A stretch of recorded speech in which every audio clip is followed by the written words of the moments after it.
Parkinson's disease is a neurodegenerative brain disorder that affects millions of people. What causes it? Well, if you look at lifestyle factors associated with Parkinson's disease, the strongest dietary association with increased risk of Parkinson's disease is dairy consumption. In fact, dairy products are the only food group that have been consistently associated with a high risk of developing Parkinson's. 5 large prospective studies have confirmed the link, including the 2 Harvard cohorts, the Harvard Nurses' Health Study and other health professionals, which followed more than 100,000 people for decades in the largest analysis of dairy and Parkinson's disease to date, analyzing more than 1,000 newly diagnosed cases, and all of the studies found a link between dairy and Parkinson's, most finding a significant link, about a 50% increased risk overall in those drinking the most milk compared to those drinking the least, at a p-value of less than 0.00001, meaning less than 1 in 100,000 you'd only get a finding that extreme by chance. OK, but why is there a link at all? Despite clear-cut associations between milk intake and Parkinson's disease incidence, there is no rational explanation, concluded one review. A year later, though, we got a clue.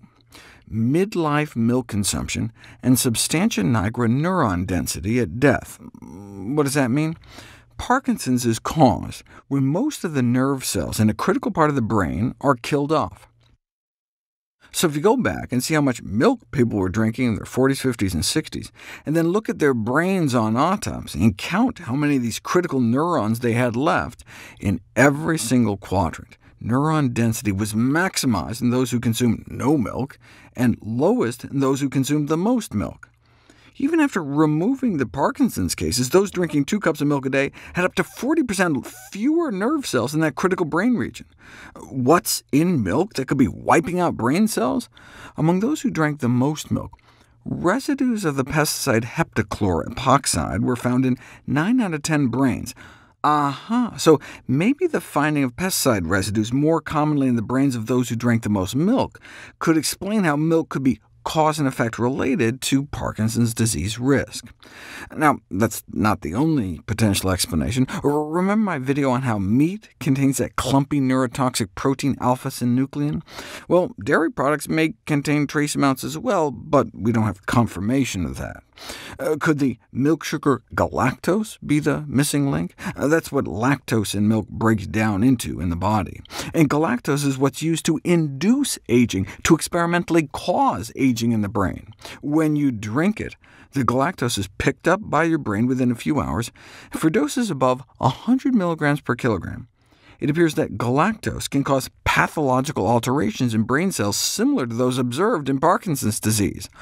And these quantities can be reached and surpassed with the simple daily consumption of 2 glasses of milk, the main dietary source of galactose in humans.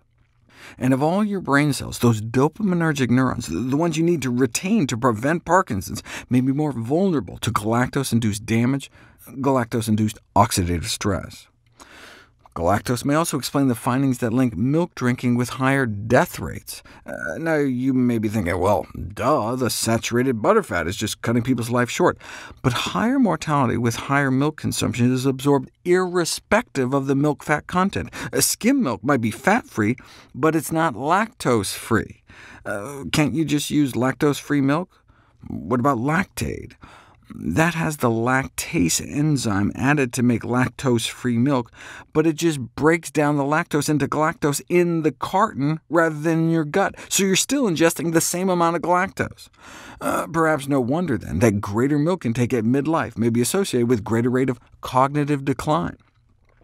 I mean, researchers used galactose to create brain aging in the laboratory. Administration of D-galactose, a metabolic derivative of lactose, has been extensively used to mimic cognitive aging through oxidative stress in animal models. Compared to those who said they almost never drink milk, those drinking more than a glass a day appear more likely to suffer a global decline in their cognitive function.